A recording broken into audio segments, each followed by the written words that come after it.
ये video YouTube का सबसे यूनिक वीडियो होने वाला है दोस्तों इस टॉपिक पे। और जरूर पूरा का पूरा वीडियो देखने के बाद आप याद से नीचे कमेंट करना और करोगे। देखो, एक इंसान बहुत मेहनत कर रहा है, मैं भी एक नॉर्मल इंसान हूं, मुझे भी आपके मोटिवेशन की बहुत जरूरत है, तभी मेरे अंदर और मोटिवेशन आएगा। बस मुझे आप 16 डेज अगर अच्छे से मोटिवेट कर दोगे तो मैं 16 टॉपिक कवर करा दूंगा। और ये 15 मिनट्स अगर आप अपना ध्यान दोगे, इसके बाद आपको एक भी क्वेश्चन अलग से नहीं पढ़ना है। हर क्वेश्चन मैंने इसके अंदर कवर करा है, इवन न्यूमेरिकल्स भी कवर करा है इस वीडियो के अंदर। और जरूर वीडियो देख के हर बच्चा लास्ट में एक कमेंट करके जाएगा अगर आप मेरी ओर से ब्लेसिंग चाहते हो तो, क्योंकि मैं आप सभी लोगों के कमेंट को पढ़ता हूं।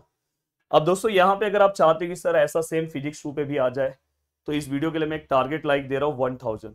अब इतने सारे आप लोग स्टूडेंट हो, आपको कोई टीचर आ रहा है बोल रहा है मैं आपके लिए मेहनत करने को रेडी हूं, तो बस उसको आप सपोर्ट दिखा सकते हो। और आपको भी अगर देखो मैं मेहनत कर रहा हूं, आप रोज का वीडियो रोज नहीं देखोगे तो फिर मुझे क्या लगेगा, स्टूडेंट को जरूरत नहीं है, स्टूडेंट खुद से कर ले रहे हैं। अगर आप आज का वीडियो आज ही देख रहे हो और अगर कंप्लीट वीडियो पूरा देख रहे हो तो मुझे ऐसा लगेगा कि आपने, क्योंकि मैं यूट्यूब पे पूरा चेक करता हूं, अगर आपने कंप्लीट वीडियो देखा, आज ही कंप्लीट कर दिया है टॉपिक, तो कल मेरा दूसरा वीडियो आएगा। तो 1000 लाइक का टारगेट अगर आप जैसे ही कंप्लीट करोगे, नेक्स्ट तुरंत आपको सॉल्यूशन का वीडियो मिल जाएगा। और दोस्तों ये पूरा वीडियो देखना, उसके बाद आप मुझे बोलना कि मैंने कितना पावरफुल ये वीडियो बनाया। तो चलता हूं दोस्तों, वन बाय वन चीजों को स्टार्ट करता हूं। पहली चीज बोल रहा हूं कि एक झटके में एक नॉर्मल बच्चा जिसने 11th में कुछ नहीं पढ़ा है उसको भी समझ में आ जाएगा। देखो, बोर्ड के रूल के अकॉर्डिंग मैं पूरा का पूरा पार्ट कवर कराऊंगा। देखो, एक टॉपर्स किस तरह से आंसर्स लिखता है वो मैं पूरा यहाँ पे आपको बताऊंगा, किस तरह से कौन से पॉइंट्स को आपको लर्न करना है, क्या करना है, वही चीज मैं यहाँ पे आपको बताने वाला हूँ। तो दोस्तों यहाँ पे अगर देखो कोई टॉपर है तो वो हमेशा वो ऑल सब्जेक्ट्स उसका बहुत ही स्ट्रांग होगा, इसलिए मुझे हर सब्जेक्ट के बारे में बहुत अच्छा पता है।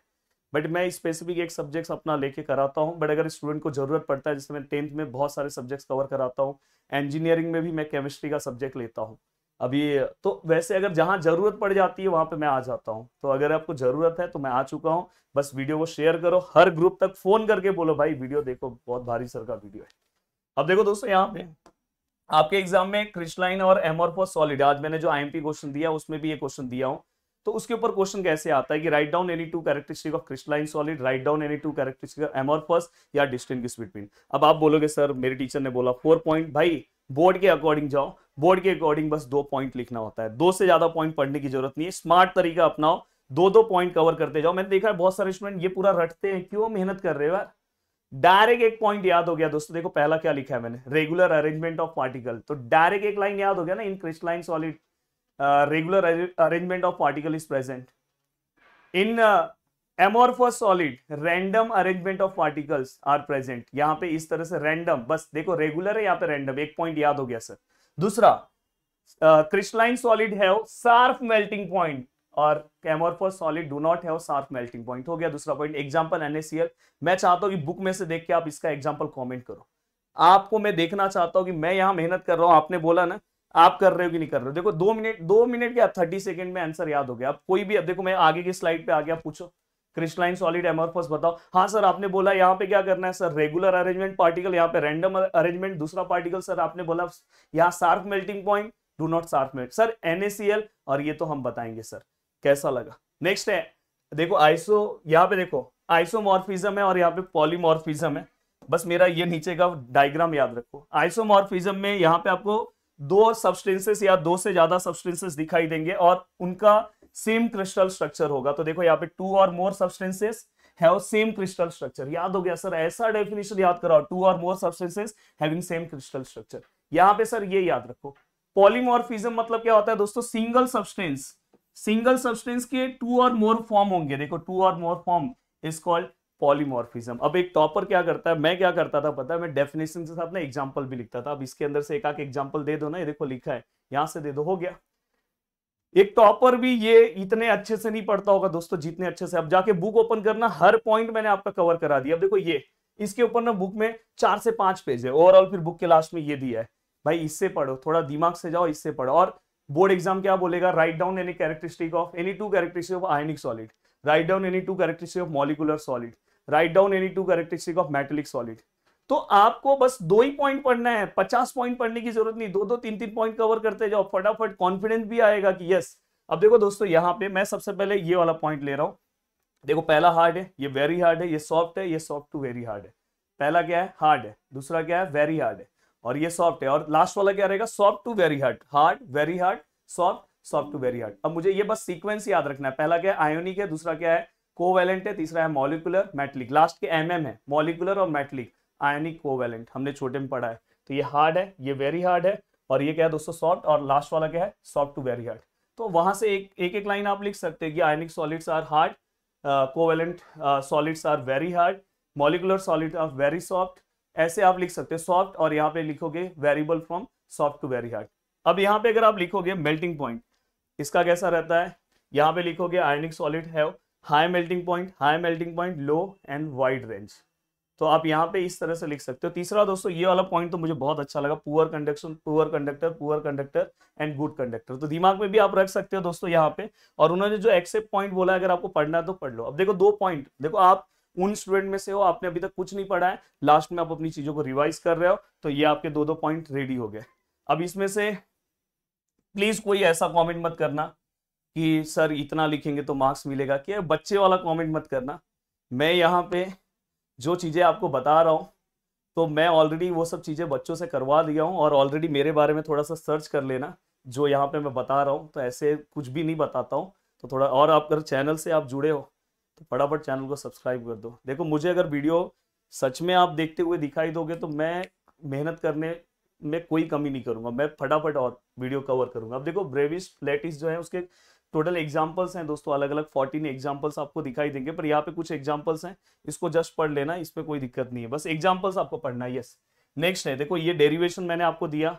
अब बहुत सारे लोग सोचते होंगे यार डेरिवेशन इतना हार्ड है, बस इतना सा सिंपल वर्ड्स में याद रखना है। अब देखो दोस्तों यहाँ पे relationship between a molar mass, density of substance, unit cell of edge length, following steps. ये सबसे पहले इस डेरिवेशन को कैसे याद रखेंगे, पहले मैं क्या लिखूंगा, लेट एज लेंथ, देखो यहाँ पे लिखा हुआ, देखो edge length of cubic unit cell, तो edge length of unit cell क्या आएगा दोस्तों, ए। वॉल्यूम, यहाँ पे पूरा स्टेटमेंट लिखना, इट्स वॉल्यूम ए क्यूब आएगा, अगर वो ए है तो आपको पता है वॉल्यूम हम क्या लिखते हैं, एल क्यूब, तो वैसे ही क्या आएगा, ए क्यूब। और दोस्तों यहाँ पे अगर आप ध्यान से देखोगे, यहाँ पे क्या है दोस्तों, mass of unit cell. Mass of unit cell में हम किस तरह से, मास ऑफ पार्टिकल, और जितने नंबर ऑफ पार्टिकल है उससे हम क्या करेंगे, उसको मल्टीप्लाई करेंगे, तो m इंटू एन है। बाद में डेंसिटी का छोटे क्लास में फॉर्मूला पढ़ा है, मास अपॉन वॉल्यूम। अब यहाँ पे अगर आप देखोगे दोस्तों, तो यहाँ पे देखो जो भी इसका वैल्यू है m इंटू एन, ए क्यूब लिखा, बट ये जो m है दोस्तों, इसका एक और फॉर्मूला है, जिस फॉर्मूले को मैंने यहाँ पे लिख दिया दोस्तों, देखो ये m है, कैपिटल M है, यहाँ पे आपको दिखाई दे रहा है, देखो जिसको हम मोलार मास बोलते हैं। और अपॉन, अभी वो टाइम नहीं है कि आप एक एक वर्ड मोलार मास क्या होता है, उसके लिए आप मेरा जाके डिटेल लेक्चर जाके देखो, अभी आपके पास वो टाइम नहीं, बस आप इसको किसी तरह याद कर लो। देखो ये याद हो गया, ये याद हो गया, डायरेक्ट ये फॉर्मूला, ये बस फॉर्मूला आपको याद रखना है। डेंसिटी का फॉर्मूला क्या होता है, मास अपॉन वॉल्यूम। यहाँ पे मास मतलब क्या है दोस्तों, m इंटू एन है।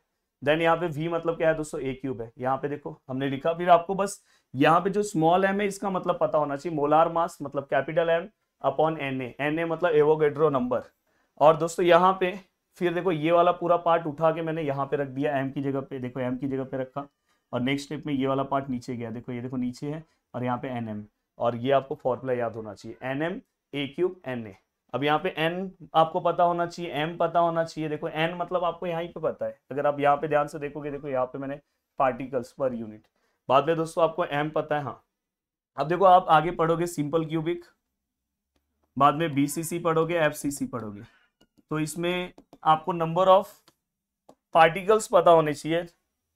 अब यहाँ पे अगर आप देखोगे n इक्वल टू, यहाँ पे हम क्या लेते हैं दोस्तों 1, यहाँ पे हम 2 लेते हैं, और यहाँ पे हम 4 लेते हैं, बस ये आपको याद है न्यूमेरिकल सॉल्व करते time. When gold crystallize is form the, देखो फेस सेंटर क्यूबिक मतलब FCC तीसरा टाइप है। और दोस्तों यहाँ पे अगर आप देखोगे unit cell of edge length को मैंने क्या लिया था दोस्तों, एज लेंथ को हमने a लिया था, दिखाई दे रहा है कि नहीं, तो देखो ये इक्वल टू कहीं पे भी a लिखा होगा, अगर आप ध्यान से देखो एज, देखो यहाँ पे PM है, तो इसको हम 10 रेज़ टू किससे मल्टीप्लाई करते हैं दोस्तों, -12 से हम मल्टीप्लाई करेंगे तो मीटर में कन्वर्ट हो जाएगा। तो यहाँ पे पर हमारा जो भी डेटा है दोस्तों वो पूरा का पूरा देखो यहाँ पे, ये देखो यहाँ पे G में है, तो अगर आप ध्यान से देखोगे तो हमें इसको इसलिए सेंटीमीटर में कन्वर्ट करना है, तो सेंटीमीटर में कैसे कन्वर्ट करते हैं आपको पता ही है, तो हमने इसको फाइनली किस में कन्वर्ट कर दिया, सेंटीमीटर में। ये सब चीज़ अगर कुछ भी नहीं आता है तो आप गूगल पे भी नॉर्मली जाओ कि how to convert metre into centimetre, तुरंत आपको आइडिया आ जाएगा कि किससे डिवाइड करेंगे, तुरंत आपको पता चल जाएगा दोस्तों कि हमें 100 से डिवाइड करना है, क्या करना है, कि मल्टीप्लाई करना है, और हमेशा दोस्तों हमेशा याद रखना, जब हम छोटे यूनिट की ओर जाते हैं तो मल्टीप्लाई करते हैं। जैसे ये देखो मीटर से सेंटीमीटर जा रहे हैं तो मल्टीप्लाई होगा, तो यहाँ पे आप जैसे ही 100 से मल्टीप्लाई करोगे तो ये एक्चुअली 10⁻⁻10 आना चाहिए, पर देखो ये 4 पॉइंट समथिंग लिखा है ना, तो आप ये 408 10⁻⁻10 भी लिख सकते थे। और देखो ये पूरा डेटा इसके अंदर पुट कर दो और आपका सम सॉल्व हो गया। देखो n इक्वल टू, अगर ये FCC है तो हमने 4 लिया बस। अब देखो आगे चल रहा हूँ दोस्तों। अब नेक्स्ट है दोस्तों पैकिंग एफिशिएंसी का, बहुत ही सिंपल सा फॉर्मूला है। टोटल स्पेस जो स्पीयर ऑक्यूपाई करता है उसे ही हम क्या बोलते हैं, तो total space occupy the spear in percentage is called packing efficiency. इतना सिंपल सा पार्ट याद करोगे। अब देखो ये डेरिवेशन में अच्छे अच्छे लोग की होश उड़ जाती है। अब मेरे स्टेप्स देखो, देखो यहाँ पे सिंपल सा packing efficiency of simple cubic lattice, मतलब अगर मैं सिंपल क्यूबिक की अगर मैं बात करूँ तो सबसे पहले स्टेप पे आपको रेडियस पता होना चाहिए। अगर मैं सिंपल क्यूबिक को लूँ, देखो ये दोनों को, तो यहाँ पे आ रहे यहाँ पे आ रहे, तो a इक्वल टू कितना है दोस्तों 2r, और यहाँ पे r में अगर लिखूँ तो इसको 2 से डिवाइड कर दो तो क्या आएगा दोस्तों a/2। बस ये अगर कुछ नहीं याद हो रहा तो ये आपको r का वैल्यू याद होना चाहिए, इसके लिए क्या है a/2। अब a/2 आपको याद हो गया। वॉल्यूम ऑफ स्फीयर का फॉर्मूला आपको पता है 4/3 πr3। r की जगह पे ये वैल्यू पुट करो, a³ और 2 का क्यूब कितना है दोस्तों, अगर आप ध्यान दोगे तो 8 होगा, 4 1 जा 4 2 जा, तो फाइनली 3 2 जा 6, और ये वाला पार्ट तो ये आ गया। अब वॉल्यूम ऑफ स्फीयर आपने निकालने के बाद टोटल वॉल्यूम आपको निकालना है। टोटल वॉल्यूम मतलब आपको ये अगर समझो सिंपल क्यूबिक है तो टोटल वॉल्यूम सेम होगा, क्योंकि नंबर ऑफ एटम कितने होंगे 1। अगर BCC है तो 2 से मल्टीप्लाई करो, FCC है तो 4 से मल्टीप्लाई करो, तो ये तो सेम होगा। और इसके बाद ये फॉर्मूला हर एक में यूज होगा। ये जो आंसर आया ऊपर ये लिखो और नीचे a³ से डिवाइड करो, और फाइनली देखो a³ से डिवाइड होगा तो यहाँ पे π/6 आएगा। पाई का वैल्यू 3.14 लिखो, सॉल्व करने की जरूरत नहीं है, डायरेक्ट याद कर लो 52.36। ये क्या है दोस्तों, ये देखो यहाँ पे 52 पॉइंट पैकिंग एफिशिएंसी है। तो आपको एम्प्टी स्पेस कभी कभार फिलिंग द ब्लैंक्स में पूछा जाता है तो आपको पता होना चाहिए। सेम देखो सेम, ये देखो बस ये स्टेप्स। अब देखो मैं यहाँ पे r, जैसे वहां पे r/2 है, a/2 है, वैसे यहाँ पे √3/4 है। यहाँ पे वॉल्यूम है, वॉल्यूम देखो r की जगह पे वैल्यू रखा, टोटल वॉल्यूम में 2 से मल्टीप्लाई किया, एंड पैकिंग एफिशिएंसी को हमने सॉल्व किया, और फाइनली हमारा कितना है दोस्तों 68% आया। तो एम्प्टी स्पेस कितना है 32।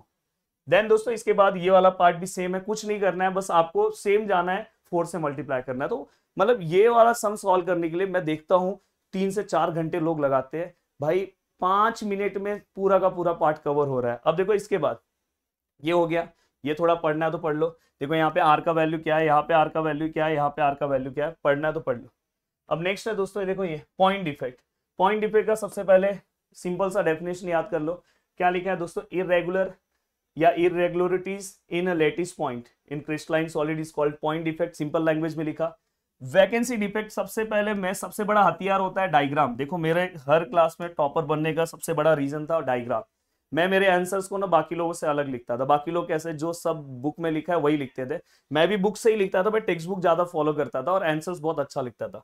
अब देखो दोस्तों यहाँ पे वैकेंसी डिफेक्ट में आपको 50 लाइन लिखने की जरूरत नहीं। आपने डायग्राम बनाया, ऊपर आपने वैकेंसी डिफेक्ट आया तो पहले आप पॉइंट डिफेक्ट लिख लो, क्योंकि वैकेंसी डिफेक्ट उसी का पार्ट है, और फिर आप वैकेंसी डिफेक्ट का लिखो। क्या लिखा है दोस्तों, देखो ये particle is missing from its regular side, particle missing है, और बस वही है। देखो मिसिंग पार्टिकल क्रिएट वैकेंसी, दूसरा पॉइंट, पहला पॉइंट ये लिखो, दूसरा पॉइंट, डायग्राम बना, हो गया काम। और अगर आपको एक आध पॉइंट लिखना है तो आप लिख लो, बस मेरे हिसाब से इतना है। अब देखो ये वाला ही पार्ट मैंने आपको दिया है, ये डायग्राम देखो, एक पॉइंट, ये 2 पॉइंट एक बार पढ़ो, देखो आपका काम हो जाएगा। जो मेन पार्ट है वो मैं बताते जा रहा हूँ। देखो शॉर्ट की डिफेक्ट मैंने बताया, सेम आप डायग्राम बनाओगे। अब देखो यहाँ से अगर आप देखोगे अनायन मिसिंग है, यहाँ से कौन मिसिंग है दोस्तों, कैटायन। अब यहाँ पे देखो बहुत सिंपल लिखा है दोस्तों, देखो इन आयोनिक सॉलिड, मोस्टली कहाँ पे पाया जा रहा है, ionic solid, equal number of cation and anion are missing from regular position. बस ये वर्ड्स याद रखो, equal number of cation and anion missing from its regular side. ये डायग्राम बना दो दोस्तों। अब उसी नंबर पे दोस्तों, उसी वही एक पॉइंट है ना, equal number of cation and anion पे अलग अलग चीजें लिखी गई है। तो ये क्या है, पॉइंट डिफेक्ट है, तो वो भी आप मेंशन कर दो कौन सा डिफेक्ट है। एंड दोस्तों यहाँ पे अगर आप देखोगे, इट मींस वैकेंसी, देखो vacancy create loss cation is always accompanied by the vacancy form by the loss of anion, मतलब उसी चीज को फिर से लिखा है, तो 1-2 पॉइंट उसी पे लिख दो। और मैं तो बोल रहा हूँ बस ये लिखो, ये डायग्राम बनाओ, ये लिखो condition formation of Schottky defect. पहला high degree of ionic character, दूसरा है हाई कोऑर्डिनेशन नंबर। आपसे कुछ नहीं याद हो रहा है, हाई कोऑर्डिनेशन नंबर याद हो गया, यस। अब नेक्स्ट है कॉन्सिक्वेंसेस शॉर्टकी डिफेक्ट के, बोर्ड एग्जाम में बहुत बार पूछे हैं। देखो दोस्तों सबसे पहली चीज है कि अगर कहीं पे भी देखो नंबर ऑफ आयन क्या हो रहा है, डिक्रीज हो रहा है, उसकी वजह से मास डिक्रीज होगा। तो उससे सीधा सिंपल समझ में आ रहा है कि ये दोनों डायरेक्टली प्रोपोर्शनल है। अगर ऊपर वाला डिक्रीज होगा तो डेंसिटी भी डिक्रीज होगा। तो आपको कॉन्सेप्ट वाइज जाना नहीं है, आपको बस याद रखना है कि भाई यहाँ पे डेंसिटी जो है डिक्रीज होगा। और यहाँ पे दोस्तों एक दो एग्जांपल, जैसे NaCl का आप एग्जांपल दे सकते हो ये। अब नेक्स्ट है दोस्तों, ऐसे ही आप एक दो डिफेक्ट को और फटाफट पढ़ सकते हैं। जैसे फ्रैंकल डिफेक्ट है, ये भी बहुत इंपॉर्टेंट डिफेक्ट है। तो देखो यहाँ पे भी देखो, यहाँ पे जहां वहां पे कैटायन एनायन आप पढ़ रहे थे, देखो यहाँ पे ion from ionic compound missing from its regular side, और देखो वो किसी और पोजीशन पे चले जाता है। वहां पे क्या था, इक्वल नंबर ऑफ था। ये एक पॉइंट आप लिख दो। ये देखो एक और है कि फ्रैंकल डिफेक्ट को हम वैकेंसी डिफेक्ट और इंटरस्टिशियल डिफेक्ट के कॉम्बिनेशन से हम समझ सकते हैं। तो ये भी एक पॉइंट है। इसके एग्जाम्पल लिख दो, जो सिंपल एग्जाम्पल आपको एक याद हो रहा है बस एक एग्जाम्पल लिख दो। यहाँ पे देखो क्रिस्टल इलेक्ट्रिकली न्यूट्रल होता है, इक्वल मेंबर कैटायन और एनायंस क्या होते हैं दोस्तों, प्रेजेंट होते हैं। और नेक्स्ट अगर आप ध्यान से देखोगे, एक इसमें से एक आध पॉइंट जो आपको इजी लग रहा है वो आप लिख दो। एंड दोस्तों नेक्स्ट है, इसके बाद अगर आप ध्यान से देखोगे तो देखो यहाँ पे कुछ डेफिनेशन है इम्प्योरिटी डिफेक्ट, उसके अंदर टाइप्स है, इसको एक बार पढ़ लो, एक झटके में आपको समझ में आ जाएगा। और देखो यहाँ वाला ही पॉइंट है, इसको पढ़ लो जो मैंने अंडरलाइन किया। ये देखो इंसुलेटर में बस आप ये याद रखो, कंडक्टिविटी इसका कहाँ से कहाँ तक है, इसका कंडक्टिविटी रेंज कहाँ से कहाँ है। बैंड थियरी के अंदर तीन चीजें आती है, कंडक्शन बैंड और बैलेंस बैंड और बैंड गैप। ये तीनों के बारे में किस में हाई रहता है, किस में लोअर रहता है, बस जो मैंने अंडरलाइन किया बस इतना पार्ट, पूरा का पूरा लेसन आपका कवर हो गया दोस्तों। आपको अलग से कुछ करने की जरूरत नहीं है। तो वीडियो को देखने के लिए दिल से थैंक यू सो मच दोस्तों। मिलते हैं नेक्स्ट वीडियो में। बाय बाय, टेक केयर, जय हिंद दोस्तों।